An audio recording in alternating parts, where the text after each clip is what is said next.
virtuel, donc on est une société de 3D. On est spécialisé dans la valorisation du patrimoine, donc on fait des reconstitutions de sites historiques en 3D. Nos principaux clients, c'est tout ce qui est collectivité et SEM, donc Société d'économie mixte. Nous, le but, c'est de représenter un bâtiment tel qu'il était ou tel qu'on peut l'interpréter à une certaine époque, à un instant T.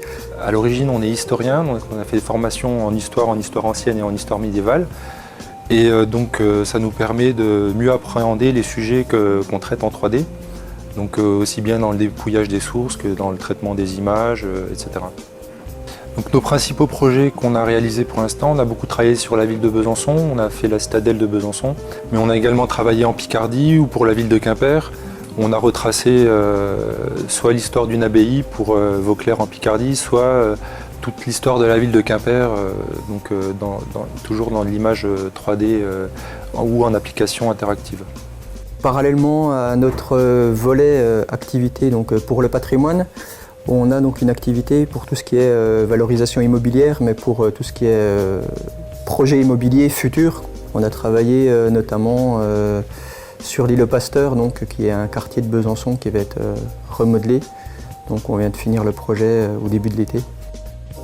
On s'oriente beaucoup en 3D temps réel, c'est-à-dire qu'en fait, une personne peut manipuler l'environnement 3D dans lequel qu'il est en train de visionner.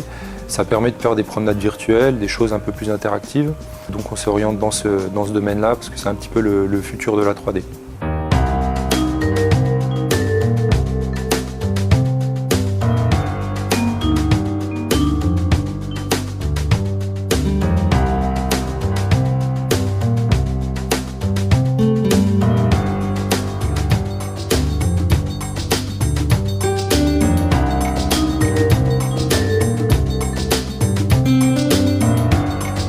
Quand on était encore étudiant, on a participé à un projet de film en 3D et suite à ce film qui avait eu un bon écho, on a décidé de créer une entreprise où on se spécialiserait là-dedans. Donc on est passé par l'incubateur d'entreprise où on a passé 1 an à se former, à devenir entrepreneur, c'est-à-dire apprendre comment une société fonctionne, etc.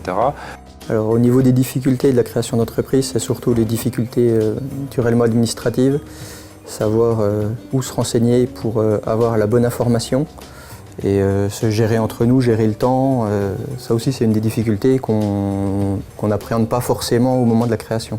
Après, les côtés positifs de créer une entreprise, c'est que d'un côté, on doit dépenser beaucoup d'heures, d'un autre côté, on peut le gérer comme on veut son temps. Donc ça, c'est vraiment le côté positif, il y a vraiment une liberté. Après, le tout, c'est de trouver un ensemble cohérent pour pas trop déborder sur une vie privée ou autre. Quoi. Alors moi, ce que j'ai comme conseil à donner pour les gens qui veulent créer une entreprise, c'est d'aller vers des gens qui ont déjà créé une entreprise. Parce que ces personnes-là pourront justement leur indiquer tous les pièges, les choses auxquelles il faut faire attention, etc., etc. Il faut aller se renseigner auprès des gens qui sont dans la création d'entreprise et je pense que c'est une bonne chose à faire.